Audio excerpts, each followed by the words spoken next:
네, 기도합시다. 하나님 아버지, 저희들을 긍휼히 여기사 십자가에서 다 이루신 그 사랑의 깊이와 넓이와 높이를 알아가는 귀한 시간으로 인도하여 주옵소서. 예수님 이름으로 기도드리옵나이다. 아멘. 갈라디아서 계속할게요. 저기는 언제 할지 모르니까 이제 이 1장 7절 말씀인데요. 6절부터 보면 그리스도의 은혜로 너희를 부르신 이를 이같이 속히 떠나 다른 복음 쫓는 것을 내가 이상히 여기노라, 이렇게 이야기를 합니다. 그러면 우리는 이 말씀을 들을 때 이 다른 복음 있죠. 다른 복음. 다른 복음을 쫓는다, 이상히 여긴다 할 때 이 다른 복음 쫓는 자들을 굉장히 뭔가 크게 생각해요. 규모를 크게 한다든가 뭔가 대단한 걸라 이런 생각하잖아요. 그런데 말입니다. 아까 로마서 7장 했잖아요. 그 질문을 받으면 안 돼요. 원래 강의 끝나고 질문 받아야 되는데, 그 로마서 7장에 보면 사도 바울이 오호라 나는 공고한 사람이라 하잖아요.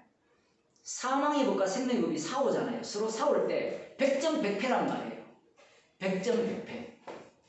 그래서 나오는 게 십자가거든요.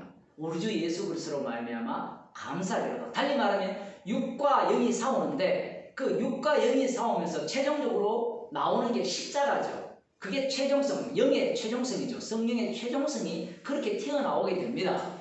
그런데 이게 이 다른 복음을 누가 먼저 전하게 되느냐라고 하면 사도 바울이 이렇게 하죠. 하늘에부터 내려온 천사를 할지라도 다른 복음을 우리에게 전한 복음 외에 다른 복음을 전하면 저주를 받을지어다라고 이야기를 하거든요. 사도 바울이 그런 고백을 했잖아요. 오호라 나는 공부한 사람이라. 그 순간에는 십자가가 안 보이잖아요. 다른 복음입니다. 제가 지금 이렇게 이야기하는 이유가 있어요. 지금 이 갈라디아서를 누구한테 썼어요? 앞에 보면 그리스도를 살리신 하나님 아버지로 말미암아 사도된 바울은 함께 있는 모든 형제로 더불어 갈라디아 여러 교회들에게 우리 하나님 아버지와 주 예수 그리스도로조차 은혜와 평강이 있기를 원하노라, 이렇게 이야기합니다. 교회들에게 쓰는 편지예요. 교회들에게 쓰는 편지라는 말은 얘들아, 저게 다른 복음이니까 너희들 주의해야 된다. 우리는 그렇게 생각을 한단 말이에요. 보통 본문을 볼 때 다른 복음은 이런 거야. 어떤 게 다른 복음이냐?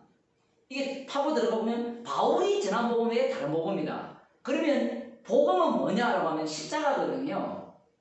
그건 이제 갈라디아서를 보면서 그렇게 복음이 왜 십자가냐 이렇게 나오는데, 십자가에다가 무엇을 플러스 하는 것을 다른 복음이라 이야기해요.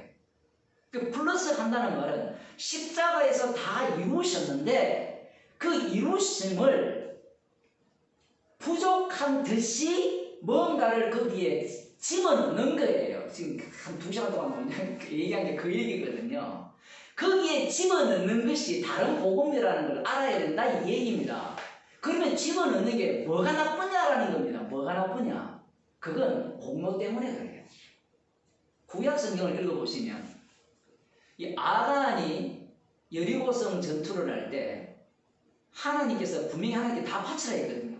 바치는 방식이 여러 방식이 있는데 어떤 것들은 그것을 모아가지고 전리품으로 취하여서 성전에 그 성전용품으로 쓰는 게 있고, 어떤 것들은 진멸하는 것을 두고 하나님께 바치는 것이라 이렇게 표현하거든요. 그러면 진멸하라 했는데 가보니까 진멸하고 싶었어요.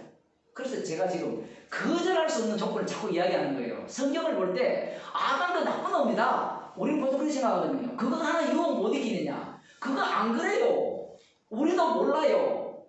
우리도 어떤 것을 볼 때 평소에는 아무 생각이 없다가 이 휴대폰을 딱 보는 순간 갖고 싶다는 마음이, 이거는 내가 얻지 않는 상태에서 올라와요. 이거 없다라고 하는 사람은 없습니다. 그래서 중도는 산으로 들어가 버린 거예요. 아간이 물건을 훔쳤어요. 하나님께 드려야 될 걸 자기 소유로 삼았습니다. 전쟁이라는 것은 그 당시의 전쟁은 여호와 전쟁이에요. 여호와 전쟁이란 말은 똑같은 거예요. 오른편의 전쟁이에요. 우리가 보기에는 이스라엘 백성들이 하나님께서 6번 돌고 7바퀴 돌고 소리 지르니까 무너지잖아요. 무너지는 일은 하나님이 하시고 나머지 장당 처리는 누가 합니까? 이스라엘 백성들이 하죠. 하나님의 일이 너무 우리가 볼 때는 좀 이상해요. 하나님 홀로 다 알 것 같으면 무너질 때 한꺼번에 죽일 수 있잖아요. 그런 생각 해보셨죠? 그런데 안 죽여요. 왜 안 죽이는가 하면 주님은 자기 영광 받기 위해서 세상을 만들었거든요. 이 전쟁은 누구의 전쟁이냐? 이스라엘을 부르신 목적이 언약을 위해서 불렀거든요. 언약을 이루기 위해서. 아브라함과 이삭과 야곱에게 하신 언약을 성취하기 위해서 이스라엘을 불러서 약속의 땅으로 집어넣는 거거든요. 그것은 이스라엘을 위한 약속의 땅이 아니라는 겁니다. 그런데 하나님이 일하시는 방식이 분명히 여호수아에게 내가 앞장서 여호와의 사자가 앞장서 가서 전쟁을 한다라고 이야기를 했어요. 그러니까 앞장서 가서 전쟁을 하면 끝낸다라는 얘기예요. 그러니까 끝난 전쟁을 그들은 뒤에 가서 뭐 아이성을 치든 무엇을 치든 그냥 하기만 하면 돼요. 그게 신약으로 표현하면 정인이에요. 정인. 그게 주님이 택한 자들은 다 믿더라 하잖아요. 복음을 전할 때 안 믿더라 이런 게 없어요. 이미 주님이 끝내놓은 십자가에서 다 이룬 그 전쟁을 우리가 참여하는 거예요. 그러니까 우리 영광 받을 게 아무것도 없다 이 얘기예요. 거기서 내가 기도했다, 봉사했다, 헌신했다, 뭐 전도했다 이게 나올 수가 없어요. 왜? 십자가에서 다 이루었기 때문에. 지금 구약이 똑같이 그렇게 돼 있거든요. 구성이. 근데 하나님이 유혹거리를 준 거잖아요. 아예 하나님이 직접 다 멸망시키시고 너희들 가서 확인만 하면 된다 이렇게 하면 되는데 가서 죽여야 돼요. 가서 태워야 돼요. 그러면 태우는 일, 죽이는 일은 누가 한 거예요? 아간은 지가 했어요. 전쟁에서 전리품을 갖는다는 것은 이 전쟁의 공로가 나의 일이다라는 이야기입니다. 그래서 하나님께서 가차없이 그를 하나님께 드려버리죠. 죽여버립니다. 그를 포함한 그의 가족들. 심지어는 아간 때문에 아이성 전투에서 몇백 명이 몇천 명이 죽죠. 그러한 일들을 하나님이 감행한 겁니다. 그러니까 이 전쟁이라는 것은 여호와가 어떤 분이냐를 보여주기 위한 전쟁이기 때문에 이스라엘 백성이라 할지라도 아간 같은 자는 진멸해요. 인간 구원을 위한 전쟁이 없어요. 여기에서 무슨 싸움을 하냐면 공로 싸움을 해요. 공로를 누구한테 돌리느냐? 이것은 창세기 10 몇 장입니까? 5장입니까? 14장입니까? 그 롯의 조카가 14장이에요. 롯의 조카가 이 사로잡혀 갔을 때 전쟁을 하죠. 전쟁을 하고 돌아올 때 어떤 일이 발생합니까? 소돔 왕과 누가 와서 이렇게 환영을 합니까? 성경만 보시죠. 14장 맞죠? 14장에 보면 당시의 신할 왕 아므라엘, 라벨과 엘라살 왕 아리옥과 엘람 왕 그돌라 오메르와 이 연합군을 결성해서 이 롯이 사는 동네로 쳐들어와서 거기에 이 살고 있는 롯과 재물들과 모든 것을 뺏어가죠. 그래서 아브라함이 원래 갖고 있던 사병과 그리고 자기를 돕는 협력자가 있었죠. 연합군을 결성해서 가서 전쟁에서 승리해서 그 조카 롯과 그 재물과 전쟁에 있었으니까 재물이 있을 거 아니에요. 그 당시 전쟁은 다 승리의 전리품으로 재물을 갖고 오죠. 또 부녀와 인민을 다 찾아왔죠. 이 독특하죠. 근데 그들은 안 잡아왔습니다. 어쨌든 뺏긴 것들을 다 갖고 오는데 17절에 보면 아브라함이 그들라 오멜과 그와 함께한 왕들을 파하고 돌아올 때 소돔 왕이 사회 골짜기 곧 왕국에 나와 그를 영접하였고 살렘왕 멜기세덱이 떡과 포도주를 가지고 나왔으니 그는 지극히 높으신 하나님의 제사장이었더라. 그가 아브라함에게 축복하여 가로되 천지의 주제시요 지극히 높으신 하나님이여 아브라함에게 복을 주옵소서 이렇게 이야기를 해요. 우리가 원하는 예상은 뭔가 하면 전쟁 가기 전에 먼저 살렘왕이 와서 축복하옵소서라고 하는 게 순차적으로 더 맞지 않나요? 그죠? 그 성경을 읽을 때 고민을 많이 해야 돼요. 그게 순차예요. 근데 승리하고 돌아왔는데 축복하옵소서라고 하는 거예요. 뒷북이네. 완전 뒷북이죠. 한번 우리가 아브라함이라 생각해 보세요. 전쟁을 누가 했어요? 지가 했잖아요. 그 미리 와서 얘기했다면 이것은 축복으로서 승리했다라고 이야기를 할 수 있는데 승리하고 돌아왔는데 축복하고 스스로 하는 거예요. 여기에서 아브라함이 믿음을 보입니다.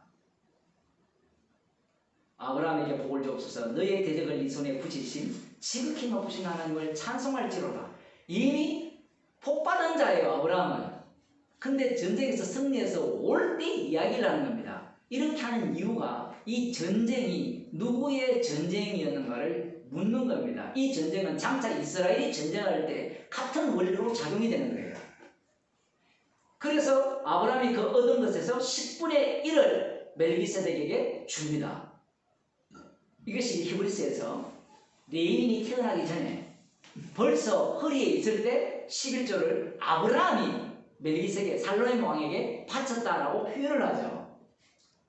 자, 거기까지 가기 전에 여기에서 왜 10분의 1을 드리느냐 라고 할 때는 10분의 1은 나중에 레위기에서 11조가 명확해지잖아요. 그러면 11조의 의미가 뭡니까? 라고 묻는다면 약속의 땅이라는 것은 하나님이 주시는 땅이죠. 그 주시는 땅에서 나는 모든 소산들은 누가 주셨는 거예요?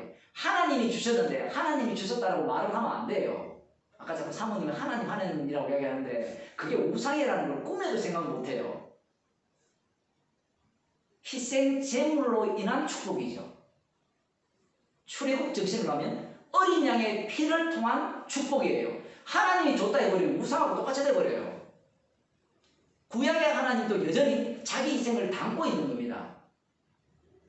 그래서 10분의 1을 드렸다는 말은 레위기 법칙에 의하면 10분의 9는 자기 거라고 하거든요. 하나님 거는 10분의 1급만 바치면 돼요. 이거는 나머지 10분의 9는 자기가 해도 돼요.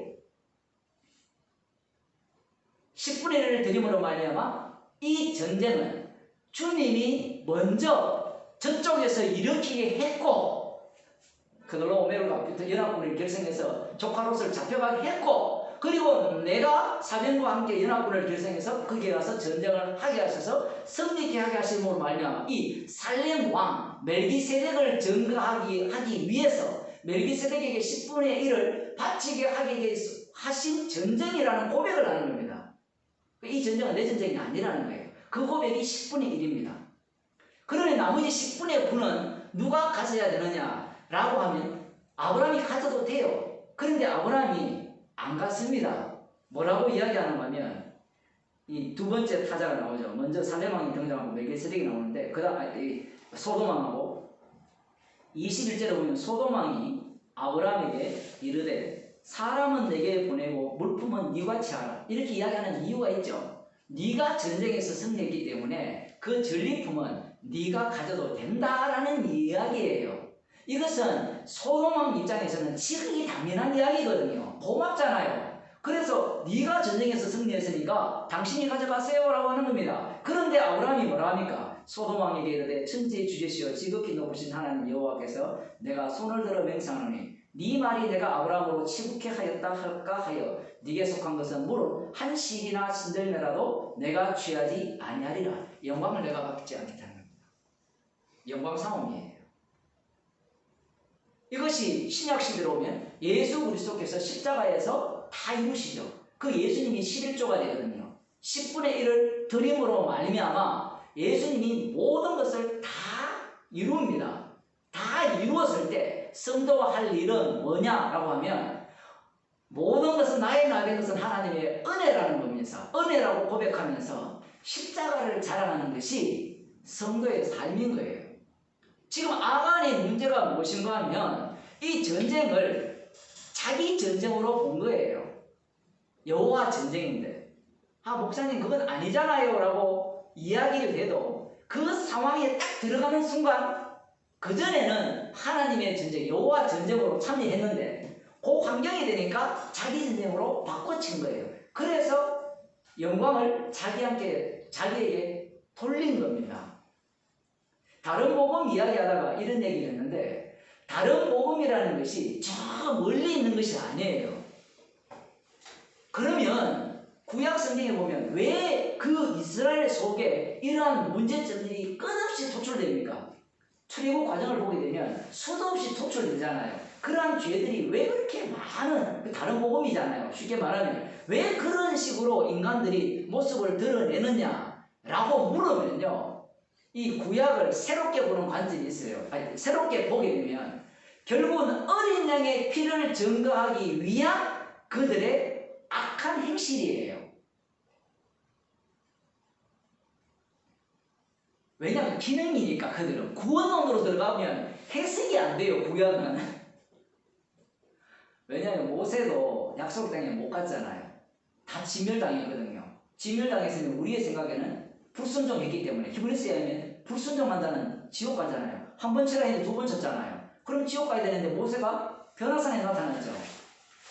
그러니까 그런 식으로 구원론으로 성경 해석이 안 돼요. 구약 자체가. 그럼 구약은 십자가를 증거하는 내용들이에요. 그렇게 되면 그들이 왜 그렇게 반복적으로 그 불순종 가운데로 들어가느냐 물어보면 불과 푸른 기둥의 인도하심이 그렇게 만든 거예요. 그런 생각을 사람들이 안 하거든요. 불과 푸른 기둥을 인도하시는 곳은 물이 있는 곳이어야 되고 먹을 것이 있는 곳이어야 되고 하나님이 인도하는데 여러분 그래야 되지 않습니까? 그런데 이 원리가 사도 바울에게도 똑같이 해당돼요. 주님이 동행하고 성도 위에 인도하심이 있는데 헐벗고 굶주리고 매맞고 사람들로부터 쓰레기 취급당하고 그런 일을 당하는 거예요. 다른 복음 이런 일들이 왜 일어나야 되느냐 지금 제 그 얘기예요. 다른 복음 하니까 저 멀리 있는 게 아니에요. 우리 속에 있고 우리 주변에 있는 겁니다. 왜 그러면 다른 복음이 튀어나와야 됩니까? 라고 묻는다면 우리는 다른 복음이 들어오면 지옥 간다 생각하잖아요. 그래서 다른 복음을 배척해야 된다 생각하잖아요. 보통 사람들은. 그런데 주님은 다른 복음을 우리 가운데 늘 일으켜요. 왜? 십자가 증인이기 때문에.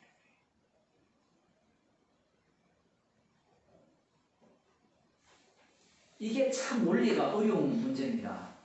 이 나중에 할 거지만 2장 7절에 보면 게바 이야기가 나오거든요. 게바가 지난번에도 했죠. 기억납니까? 게바가 이 이방인들과 함께 밥을 먹다가 야고보교에서 어떤 사람들이 올라오니까 유대인들이 올라오니까 외식을 하죠. 이 외식한 이 얘기가 갈라디아서에서의 갈라디아서를 해석하는 키입니다. 키. 유일한 사건이거든요. 지금 갈라디아서에 나오는. 그렇게 되면 이 다른 복음을 누가 전했는가 하면 게바가 전했어요. 충격적입니다. 우리 그렇게 생각해 보셨어요 혹시? 게바가 다른 복음을 전한 거예요. 그래서 하늘로부터 온 천사를 할지라도 거기는 바울 자신도 들어가요. 다른 복음을 전하면 저주를 받을지어다. 그럼 저주 받으면 끝나네. 이 얘기가 아니에요. 지금 갈라디아서에서 하고 싶은 얘기는 십자가를 증거하고 싶어 하는 거예요. 왜 십자가냐라고 물으면 십자가에 피 흘린 분이 지금 이게 사람들이 안 믿는 거예요. 우편의 자리. 이게 주님의 자리죠. 주님 일을 한다는 겁니다. 지금 일. 뭘 갖고 일을 하는가 하면 십자가를 갖고 일을 하는 거예요. 만일에 게바가 외식하지 않았다면 어떤 결론이 나오는가 하면 바나바와 바울이 싸우죠. 그런 장면이 없다면 인간들은 무엇을 꿈꾸는가 하면 예수 믿으면 변화되어야 되고 예수 믿어야 되면 어떻게? 성령을 쫓아서 사실 예수님처럼 산다는 게 말이 안 되는 거거든요. 예수님처럼 살면 무조건 공격적이고 다 부정이에요. 성경을 읽어도 모르니까 방법이 없습니다. 성령을 받게 되니까 뭘 하느냐? 라고 묻는다면 성령을 받게 되니까 십자가를 증거하죠. 성령 충만 받았거든요. 게바. 처음 들으신 거 아니죠 목사님들? 성령 충만 받았잖아요. 오순절날. 성령 충만 받은 꼬라지가 이 꼬라지예요. 우리가 볼 때는 수준이 너무 낮아요. 그러면 왜 이렇게 했느냐? 마음의 결심이 약했다는 거예요. 주를 위한 열심. 이제 아까 사모님 기억하면 새벽기도 나가서 오늘 하루 사올 준비를 간단히 해야 되는데 마음이 해이해졌다는 거예요. 그렇게 성경을 보면 안 돼요. 그래서 구약이 중요한 거예요. 구약이 이스라엘 백성들이 범죄할 때 조건이 딱딱딱 맞아요. 조건이 딱 맞다니까요. 죄 지을 조건. 그게 철록기에 나오잖아요. 불과 불은 기둥으로 딱 분도해서 딱 원망하도록. 모세와 아론이 바로왕에게 가잖아요. 너희들을 아들로 만들어서 절기를 지키기 위해서 하나님이 불러낸다. 그래서 내가 보냄을 받았다면서 표적을 보여주잖아요. 그래서 너무 기뻐하면서 반갑습니다 라고 했는데 바로 앞에 가서 뭐랍니까? 절기가 희생을 드리려고 하니까 보내달라고 하죠. 지금 이게 또 이상한 게 뭔가 하면 절기와 희생이 없거든요. 지금 이게 독특해요. 그 절기 희생이 이제 물론 유월절 희생이 있는데 어쨌든 간에 그런 것을 드리기 위해서 보내달라고 하니까 요놈들 봐라 배부르구나. 집도 안 줍니다. 우리 사투리는 목대기라는데 그 풀 같은 거 주워서 직접 벽돌을 만들라는 거예요. 그러니까 이 인간이라는 것은 항상 비교 대상이거든요. 과거에도 힘들었지만 집을 안 주니까 집까지 주워서 해야 되니까 더 힘들잖아요. 그러니까 이들이 뭐랍니까? 원망하죠. 원망하면서 이렇게 이야기합니다. 모세와 아론을 보면서 하나님 저들을 보살펴사, 이 감찰하는 표현이거든요. 저들을 유심히 보셔서 저들을 제발 심판하세요. 판단해달라는 거예요. 우리가 볼 때는 뭐라고 생각하는가 하면 이 이스라엘 백성들이 나쁜 놈이라 생각하잖아요. 근데요, 인계점이라는 게 있어요. 인간이 주님이 만드시는 그 환경은 딱 인계점을 만듭니다. 도저히 못 견디게 만들어요. 지난번에 설교할 때 누가복음 12장 하면서 마태복음 25장을 언급했거든요.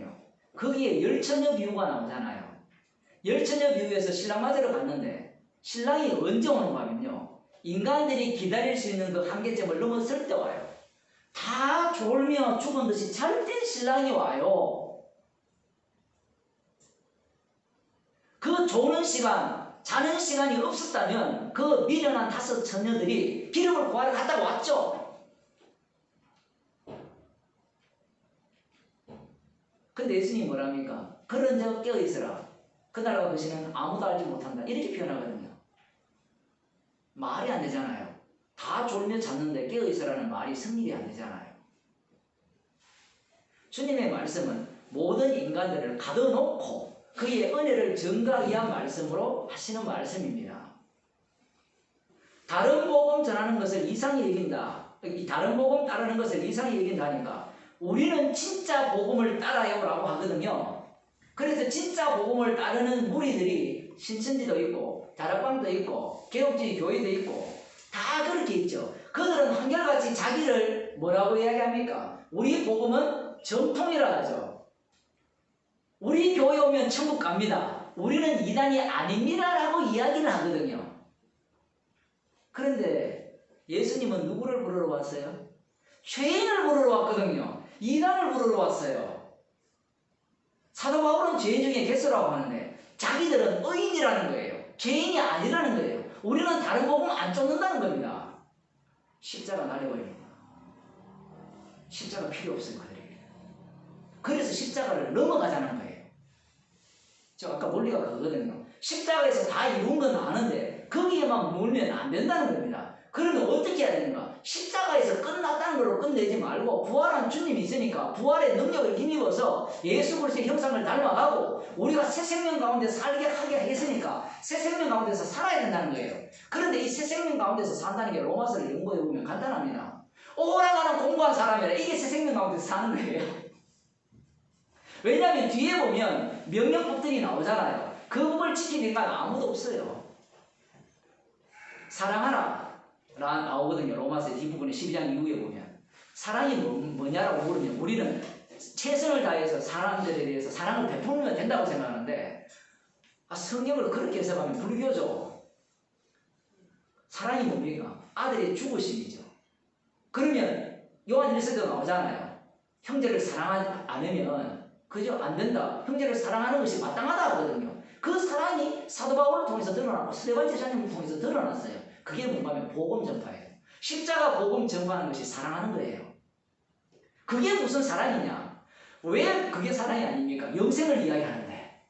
그러면 그들은 뭐라고 하냐면 영생 빼고 영생은 이미 얻었으니까 사랑하자는 거예요. 그게 무슨 사랑이에요?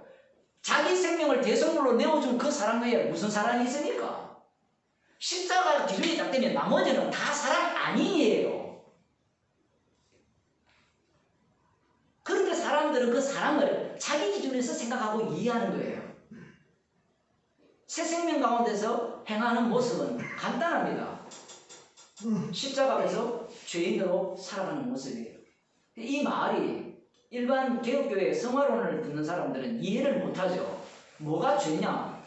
아까 설명했잖아요. 우리가 아는 죄는 다윗이에요. 나단 선지자가 찾아오기 전에 다윗이에요. 그 나단 선지자를 성령의 책망으로 보시면 돼요. 성령이 오시게 되면 죄 가운데 살아서 죄로 굴러다니는 거예요. 눈송이처럼. 근데 문제는 그렇게 아무리 이야기해도 성령이 찾아오지 않으면 뒷북치거든요. 성령은. 나단 선지자 뒷북치잖아요. 아까도 뒷북치고 뒷북 딱 치고 쳐야만 내가 그걸 주께서 죄를 짓게 하셨구나라고 고백을 하는 거예요. 내가 죄를 알고 짓는 거는 그건 죄가 안 돼요. 왜냐면 그렇게 되면 주도권을 자기가 갖고 있잖아요. 왜냐면 주님이 우편의 자리에 있다 했잖아요. 주님이 친히 지금도 십자가를 통해서 자기를 증거한다고요. 그렇게 되면 우리는 내 몰리는 겁니다. 내 몰리는 거고 당하는 거예요. 그 당하는 모습이 구약 이스라엘 백성이고 제자들이에요. 당하잖아요. 내가 몰리잖아요. 자기들이 울었다고 원망할 줄 꿈에도 상상했겠어요? 홍해바다가 놓여 있어서 돌아가자라고 말할 줄 아무도 생각 안 했습니다. 못했습니다. 성도가 닥치는 일이 다 그런 거예요. 예상치 않은 일을 닥치는 거예요. 그런 일을 닥칠 때 우리는 어떤 인간이 되느냐? 십자가의 원수가 되죠. 어떤 인간이 돼요? 복음을 잘 전했어요. 잘 전했는데 갑자기 어떤 사건이 딱 부딪히면 그 복음 잘 전한 것이 찬양거리로 나오고요. 설교하시는 분들이니까 잘 알잖아요. 그렇죠. 그러니까 그걸 몰라요, 사람들이. 그 자랑이 아까 누구와 비교가 되죠? 십자가에서 다 이루신 분 자리에 내가 들어가 버리는 거예요. 그 영광을 누가 받습니까? 피 흘리신 분이 받아야 되는데 내가 받아버리는 거예요. 주님이 성령을 통해서 시켰는데 복음을 전하게 했는데 주님이 하게 하셨는데 주님이 하게 한 걸 갖고 내가 했다는 거예요. 그게 정답 목사잖아요. 성령의 역사, 사역은 그것은 인정해야 된다는 거예요. 김성성 목사도 마찬가지죠. 김성성 목사도 성령의 격발하심이 있으면 우리는 격발심 속에 살아야 된다는 거예요. 그 김성성 목사가 뭘 이야기하는가 하면 십자가 마을을 공격했거든요. 저같이 설교하는 걸 공격해요. 막 살아서 안 된다는 거예요. 그럼 말하는 사람이 어떻게 살 거예요? 성경을 몰라요. 이스라엘도 그렇고 제자들을 보세요. 그야말로 막 사는 거예요. 예수님이 부르잖아요. 그래 됐어. 저분이 메시아일 거야. 그 예수님의 부르심과 자기들의 따라 나서니 일치한 거예요. 따라 나서서 그야말로 우리가 보통 시키는 데 했다는데 그들은 머리가 있잖아요. 모든 것을 버리고 나중에 나오잖아요. 우리는 모든 것을 버리고 따랐으니까 뭘 얻겠습니까? 그 통방으로 따라다닌 거예요. 제발 이래 살면 안 된다는 얘기예요. 그건 너무 부정적이지 않습니까? 뭘 부정적이에요? 십자가를 전하기에 너무 안성맞춤이죠. 3년 동안 따라다니니까 최종 결론이 뭐예요? 우리는 보통 3년 동안 따라다니면 어떻게 되는 거면 점점 성화가 되어서 3년째 뭐가 되죠? 이야 정말 예수님 마음에 딱 드는 제자가 되었네. 옛날 제자 훈련할 때 그렇게 얘기했거든요. 그런데 성경 올라줘. 점점 올라가는데 뭐가 올라갔어요? 죄가 더 올라가요. 이때는 예수님 안 죽입니다. 언제 팔아먹어요? 요때 팔아먹죠. 3년 동안 배워서 예수님을 팔아먹는 거예요. 요게 지금 예수님이 제자들을 부르신 이유예요. 요것을 그대로 어디에 적용시키면 되죠? 이스라엘. 아브라함을 불러서 이스라엘을 만들었죠. 그 긴 역사에 있죠. 긴 역사. 그죠? 그 긴 역사가 이렇게 흘러오잖아요. 흘러왔을 때 그들이 무슨 짓을 합니까? 예수님을 십자가에 못 박아 죽이죠. 이것을 미리 작은 샘플로 보여주는 겁니다. 이건 결론은 뭐냐? 이건 역사잖아요. 역사. 우리는 성경 해석법을 역사적 해석법으로 배웠죠. 신학교 다닐 때 문법적 문해적 해석법을 배웠단 말이에요. 그게 왜 문제가 되는가 하면 역사적 해석법은 반드시 진보가 돼요. 진보. 맞죠? 왜냐하면 과거가 잘못되었으니까 이 과거를 반성해서 새롭게 새롭게 나가는 거예요. 그 방식이 아까 유대교예요. 그러니까 목사님들은 유대교를 제대로 알아야 돼요. 왜 예수님을 죽여야 되는가? 그들은 외식이기 때문에 죽였다. 그 얘기가 아니에요. 말씀대로 살아서 죽인 거예요. 유일신 여호와 하나님만을 믿었기 때문에 죽였단 말이에요. 이게 진짜 너무 어려워요. 쇠뇌돼가지고. 예수님이 자기가 하나님의 아들이라 하잖아요. 성경에 어디 있어요? 구약에. 없잖아요, 목사님. 예수님이 하나님의 아들이라는 게 구약에 없거든요. 있었다면 유대인들이 알았죠. 근데 예수님이 딱 나타나서 하는 말이 성경은 내게 대해서 전한다. 어디 있느냐 찾아봐라. 없다라는 거예요. 없잖아요. 그러면 누구 말이 맞아요? 여러분 같으면 누구 편에 서겠어요? 예수님 편에 서겠어요? 유대교 편에 서겠어요? 바리새인 편에 100이면 100이 다 서요. 왜? 예수님의 말씀에 성경적 근거는 없기 때문에 그런 거예요. 더더욱 중요한 것은 모든 인간을 죄 아래 가두었다. 그것이 율법을 주신 목적이다. 바울의 얘기, 예수님 이야기니까 너희는 마귀 새끼다. 이렇게 얘기했을 때 구약 성경을 연구한 자들이 그걸 인정하겠어요? 그렇게 안 하죠. 하나님이 이방인들은 마귀 새끼일지 모르지만 우리는 하나님의 선택을 받은 선민이라는 거예요. 선민은 절대로 안 버린다는 겁니다. 안 버리기 때문에 하나님은 우리를 사랑한다는 거예요. 우리가 마귀 새끼니까 없다는 거예요. 대신 하나님이 우리가 잘못할 때 때렸다는 겁니다. 그래서 그 때림을 우리는 그 이사야 40장 하면 우리가 배나 갚았지 않느냐. 포로로 잡혀가서 바벨론 포로, 그 페르시아 포로, 그 다음 헬라 마케도니아 포로, 로마 포로에서 개고생했지 않느냐. 그 보게될 때를 우리가 담당했다는 거예요. 그게 이사야 53장 해석이거든요. 유대인들이 해서. 그러니 이제는 다윗 왕만 오면 그 왕과 함께 메시아 왕국을 건설할 수 있다는 게 유대인들의 사고방식이에요. 무엇에 근거해서? 철자의 말씀 중심이에요. 바리새인들이 말씀 중심, 성경 중심, 교회 중심이에요. 요한복음에 보면 그들이 가야바 제사장 이런 얘기 하잖아요. 한 사람이 죽어서 온 민족을 살리는 것이 얼마나 유익한 줄 알지 못하느냐. 이 얘기가 정치적 발언인데 단순히 정치적 발언이 아니에요. 왜냐하면 그 민족은 누구를 기다리는 민족이에요? 남은 자죠. 남은 자 사상이 있잖아요. 그 남은 자가 있어야 누가 오면 조인트를 할 수 있어요. 메시아가 올 때, 그리스도가 올 때 합류할 수 있잖아요. 그럼 민족이 망하면 어떻게 돼요? 로마 군대에 와서 메시아를 맞이할 수 없잖아요. 그럼 메시아 왕국이 사라지잖아요. 철장의 말씀에 근거하여서 현실 문제를 보고 파악하는 겁니다. 목사님 그거 그냥 자기들 살기 위해서 한 말이 아닙니까? 라고 얘기해도 돼요. 근데 그렇게 얘기해버리면 너무 평이하게 되잖아요. 근데 그들은 성경 중심이에요. 그걸 놓치면 안 돼요. 예수님 당시에 바리새인들, 사두개인들, 제사장들은 말씀에 근거하여서 움직이고 결정을 내리는 자들입니다.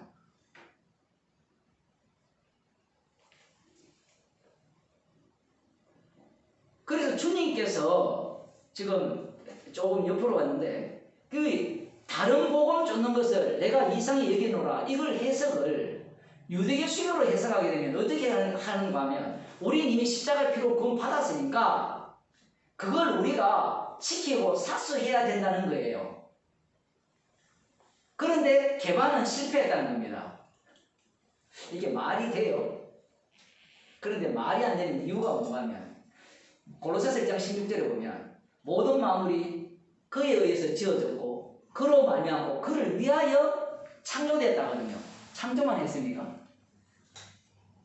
직접 움직이죠. 오늘 이 사건도 주님이 직접 움직인 사건이에요. 모든 것들이 주님이 일을 하는 겁니다. 그렇게 되어지면 이 개바 사건은 주님이 살아계셔서 자기 자신이 십자가에서 다 이루셨다는 것을 증거하는 증인으로서 일으킨 사건이 되죠. 그러니 이 말씀을 보면서 우리 다른 복음 따르지 맙시다 이렇게 들어가는 게 아니라 십자가가 나와야 돼요. 십자가가 나오면 우리는 다 뭐가 돼요? 죄인이 되는 거잖아요. 죄인이 된다는 말은 우리를 뭘로 보는 겁니까? 너희가 평소에 살아가는 것이 뭐예요? 다른 복음 쫓는다 이 얘기예요. 그렇지 않나요? 저만 그런가요? 여러분 다른 복음 쫓지 않습니까? 말로는 십자가 전하는데 거기에 합류되어서 죽기를 소원하는 자는 없습니다. 가끔 주께서 그 마음을 주시죠. 그래서 우리는 이 주파수처럼 왔다 갔다 하죠, 이렇게. 왜 이런 식으로 일을 하시느냐? 이렇게 해야만 여기와 이 지점 사이로 왔다 갔다 하면서 십자가를 전가할 수 있기 때문에 그래요. 이걸 뭐라고 하면 반복이라고 해요. 반복. 십자가에서 완료한 사건을 주님이 우리 몸 가운데 그대로 카피를 시킵니다. 그대로 복제를 시키면 성도의 몸이 십자가 사건을 반복하는 몸이 돼요. 그런데 십자가 사건을 반복하는 방식이 뭔가 하면 죽으신가 살아나심이잖아요. 그죠? 만일에 우리의 몸을 십자가로 구원했으니까 너희를 의인으로 만들어 버리면 어떤 문제가 발생하는가 하면 십자가의 반복이라는 것이 없어지죠. 십자가는 이미 지나가 버렸잖아요. 과거잖아요. 그런데 주님은 우리의 몸을 십자가에서 다 이루었으니까, 완성했으니까 우리의 몸 가운데 끊임없이, 아까 6했죠. 로마서 얘기할 때 6을 통해서, 육적인 삶을 사는 걸 통해서 거기에서 영을 끄집어내는 겁니다. 끄집어내는 방식이 뭔가 하면 6으로 드러날 때 십자가가 밝게 보이겠죠. 저 육은 죄성이죠. 죄성이죠. 사르크스. 6을 달리 말하면 그건 죄성인데 십자가의 원수예요. 십자가에 못 박는 육이에요. 모든 것들은. 그래서 그러한 모습을 끊임없이 쏟아내는 겁니다. 쏟아내는 가운데 영의 사람이 되는데, 영의 사람이 되는 방식이 뭐냐? 라고 할 때는, 영의 사람이라면 우리는 아까 얘기하다가 말았는데 잘 질문을 해가지고, 죄의 종에서 의의 종이라 할 때 의의 종은 어떤 모습을 띠는가 하면 이 죄 가운데서 주님이 구원을 하죠. 세상에서 우리를 구원하잖아요. 죄 가운데서 구원을 하니까 주님의 십자가에 피로 구원을 하죠. 맞죠? 피로 구원을 하니까 여기서 뽑아 놓인 사람을 성경에서는 빛이라 하거든요. 근데 빛의 모습을 들어가 보니까 어떤 모습이에요? 죄인의 모습이에요. 그래야만 그 죄인이 피를 증거하죠. 반대로 이 반대쪽에 있는 이 죄인들은 자기들이 죄인임을 압니까 모릅니까? 모르죠. 우리가 성경을 거꾸로 본 거예요. 빛이라니까 내가 빛인 줄 아는 거예요. 너희는 세상에 빛이라 할 때 사도 바울은 죄인 중에 개수하자. 이게 정반대의 안목이에요. 그러면 왜 자기를 죄인 중에 개수하느냐? 그것은 빛 대신 빛을 증거하기 위해서, 그걸 로마서 8장에 하면 맏아들을 증거하기 위한 양자죠. 그죠? 그 양자는 어떤 자가 되어야 되는가? 하나님의 아들이 맞아요. 아들이 맞긴 맞는데 맏아들을 증거해요. 십자가에서 다 이루신 맏아들을 증거하려면 나는 뭐가 되어야 되는가? 죄인이 되어야 되는 거예요. 그래서 주님은 우리를 어디 속에 집어넣는가 하면 그리스도 안, 인 그리스도. 그리고 이 에베소서에서는 십자가 안에 우리를 집어넣습니다. 그걸 언약 안 이렇게 표현해요. 표현이 아주 재밌죠. 안에 집어넣어요. 그 십자가 안에 집어넣으면 바깥은 뭘로 차 있는 거예요? 십자가 피로 차 있고, 이 안에는 그럼 뭐가 있어야 돼요? 죄만 가득한 거예요. 그게 우리 인생이에요. 이게 언약계잖아요. 언약계 안에 죄의 증거물들이 얼음 땡 해버려요. 얼음 땡. 고정시켜버립니다. 그 안에. 딱 고정시켜놓고 바깥에 뭡니까? 1년에 한 차례씩 송아지 피를 뿌려서 대속죄일날 너희들이 살아가는 것은 피의 능력이지 시연자가잖아. 은혜가 되니 은혜로 사는 거예요. 그럼 365일 내내 너희들이 사는 것은 제사 잘 드려서 사는 게 아니라 얘기를 대속죄를 통해서 이야기하는 거예요. 근데 유대인들은 오해를 하죠. 제사만 잘 드리면 뭐다? 하나님의 은혜가 임하고 말씀대로 산다고 이야기하는 거예요. 율법을 안 지켰다는 게 그런 의미예요. 그러니까 율법의 본래 의미를, 그들은 육이기 때문에, 구약은 육이잖아요. 절대로 깨달을 수 없게 되어 있어요. 같이 있기 때문에. 근데 우리는 신약적 입장에서 구약을 보니까 이들 왜 그걸 모를까? 이렇게 생각하거든요. 그런 생각 안 해보셨습니까? 제가 어릴 때 성경 볼 때 그런 생각했거든요.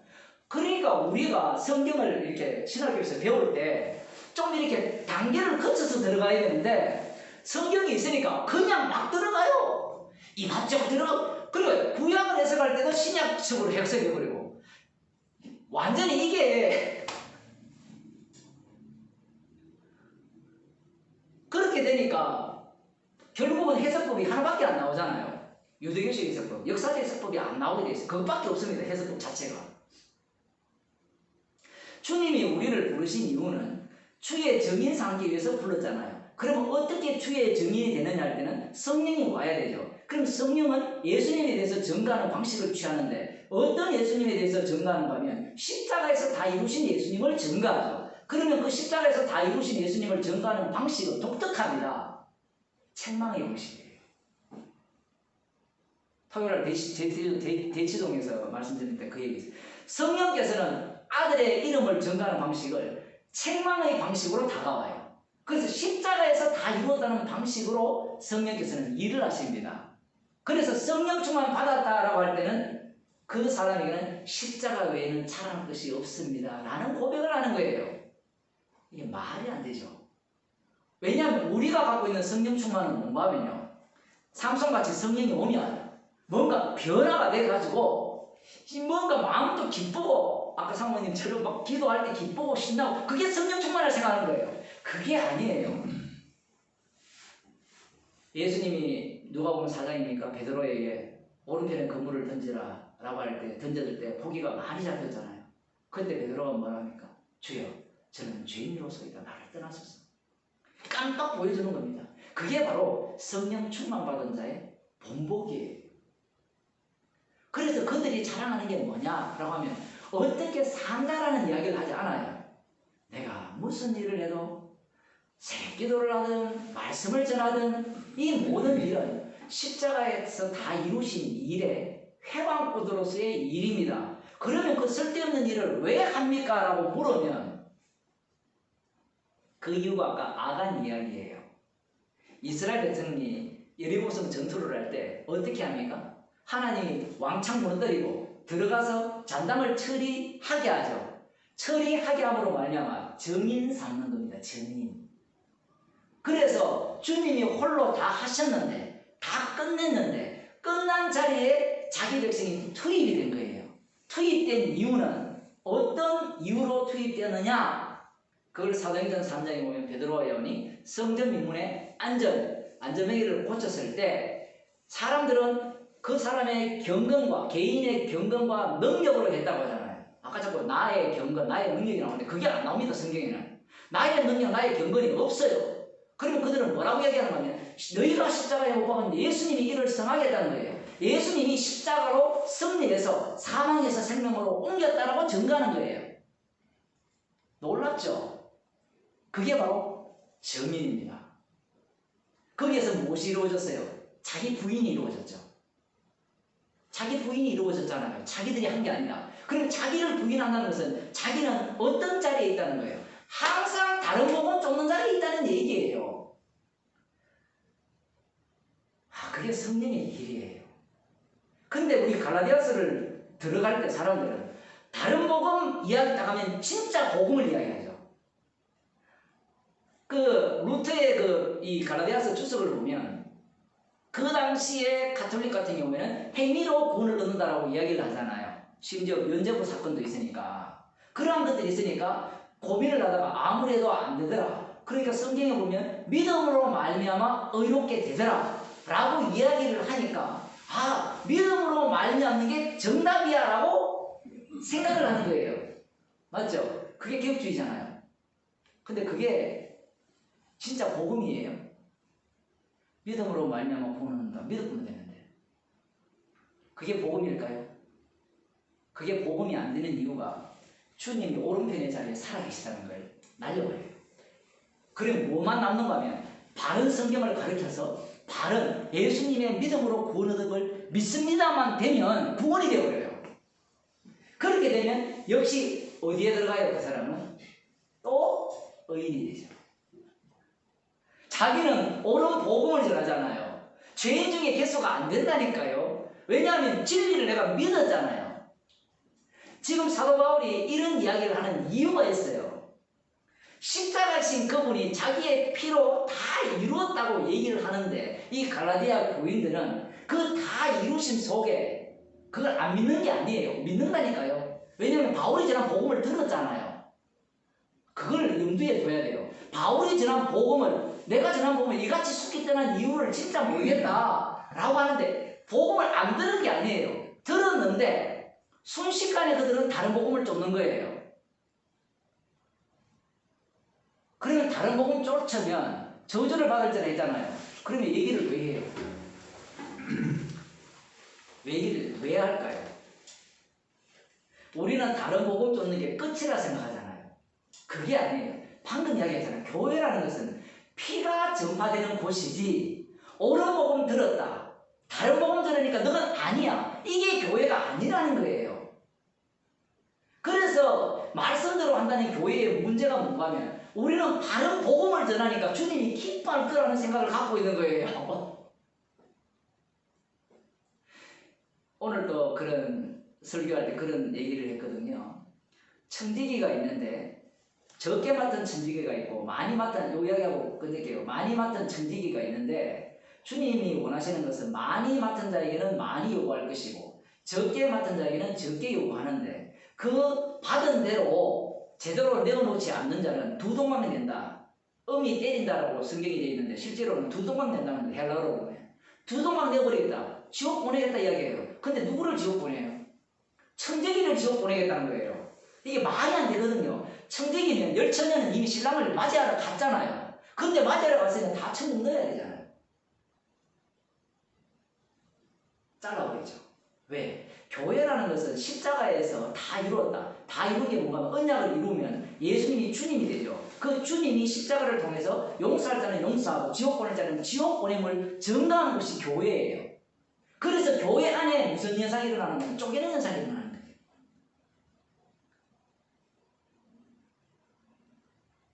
우리 구원이 우선이 아니에요. 오늘 설교할 때 그런 얘기했거든요. 우리 가족이 우선이 아니에요. 내 구원이 우선이 아니에요.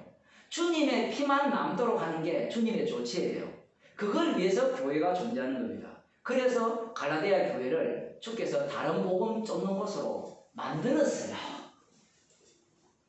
만들었다 하면 진짜 이해를 못 하거든요. 만들었는데 왜 그렇게 하느냐? 백날 이해도 안 돼요, 우리는. 왜냐하면 이게 사도행전 설교를 보면 3장인가 그게 설교를 보면 이런 이야기를 하거든요. 하나님이 예정하신 뜻대로 기름 부은 자를 죽이려고 저들이 모였다 이야기예요. 그 예정하신 뜻과 인간의 행위를 섞어버려요.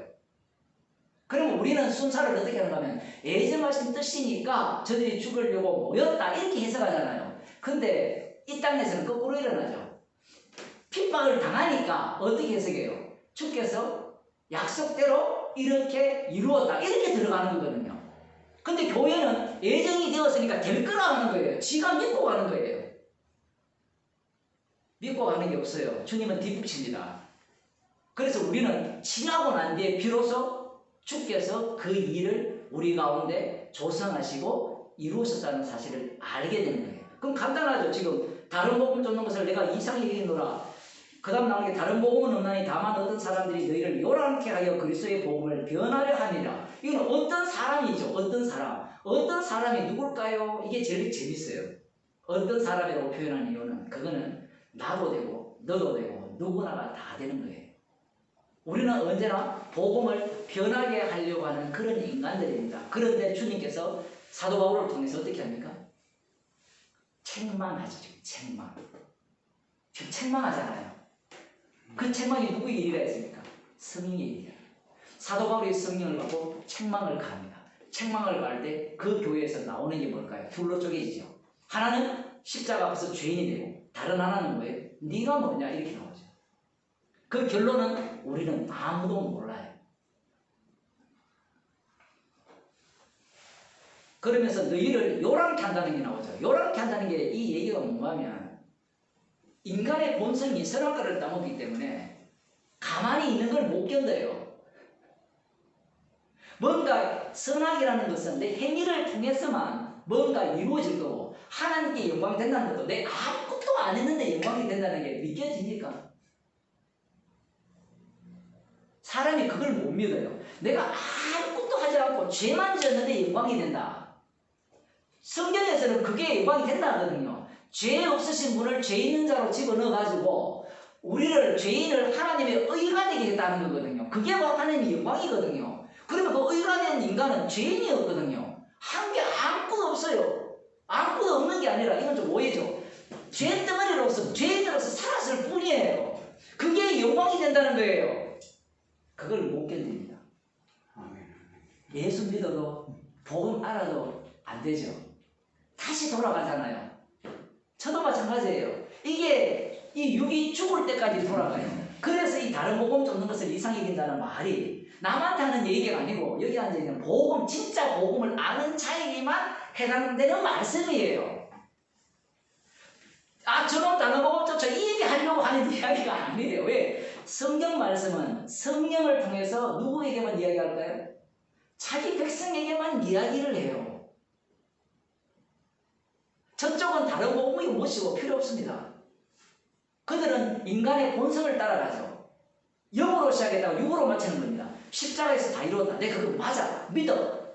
근데 그것이 마치 누구처럼 마술사 시몬처럼 어떻게 예루살렘에서 올라와서 성령 기도하시는 안수하니까 성령을 받아버려요. 갑자기 본색이 확 드러나죠.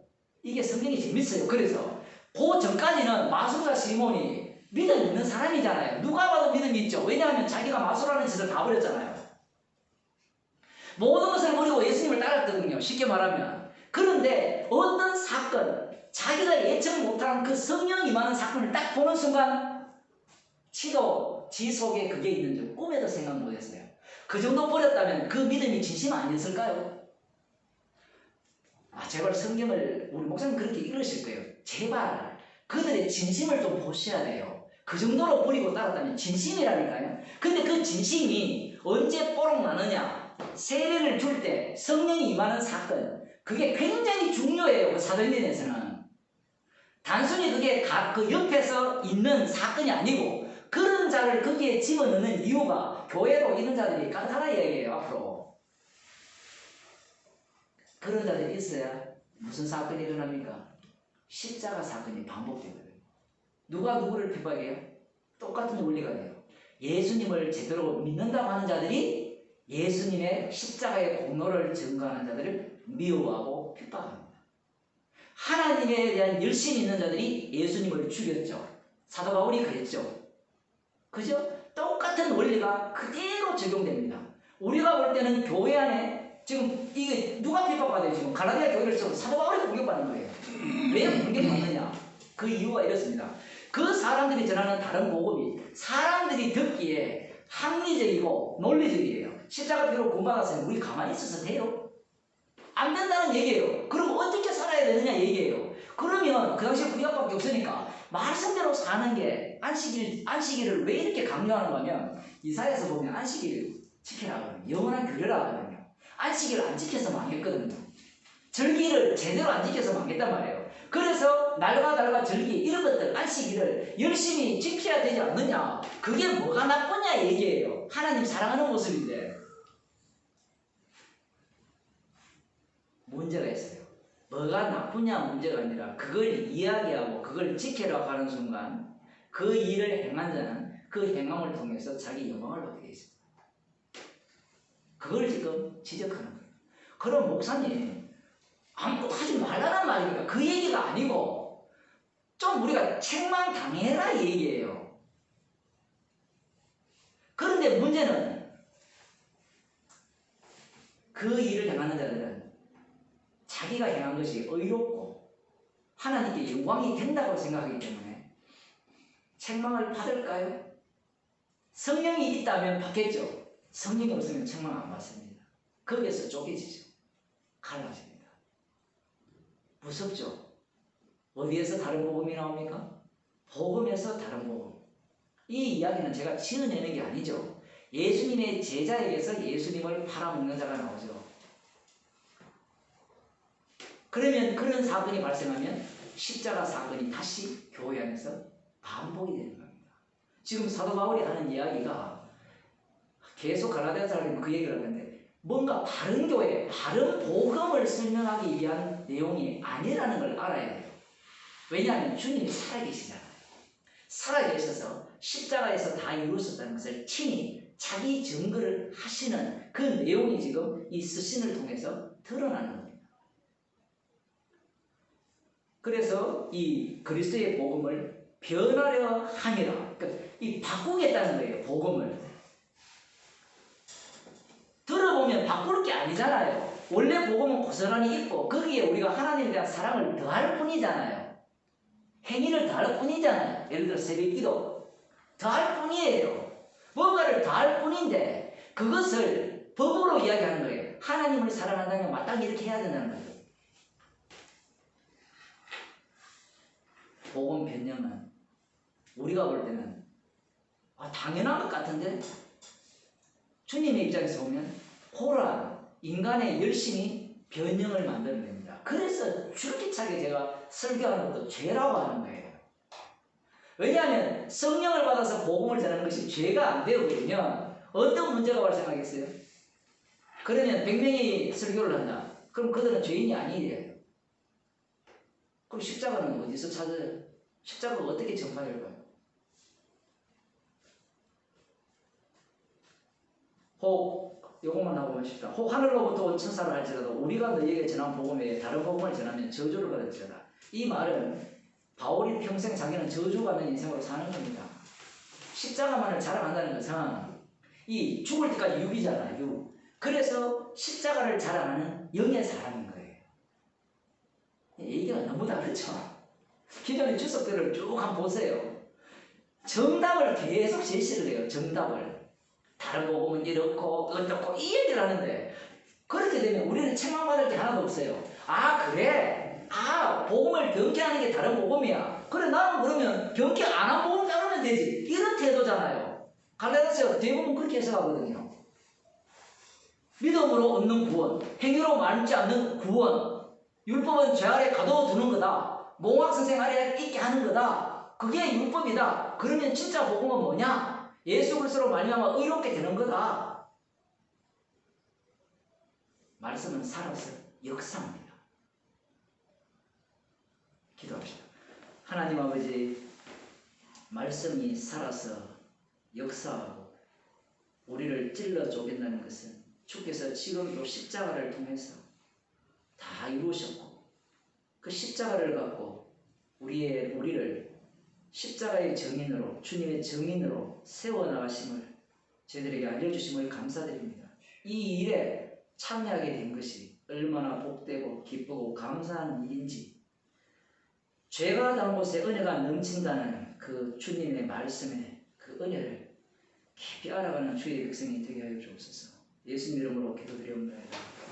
아멘. 질문 보겠습니다.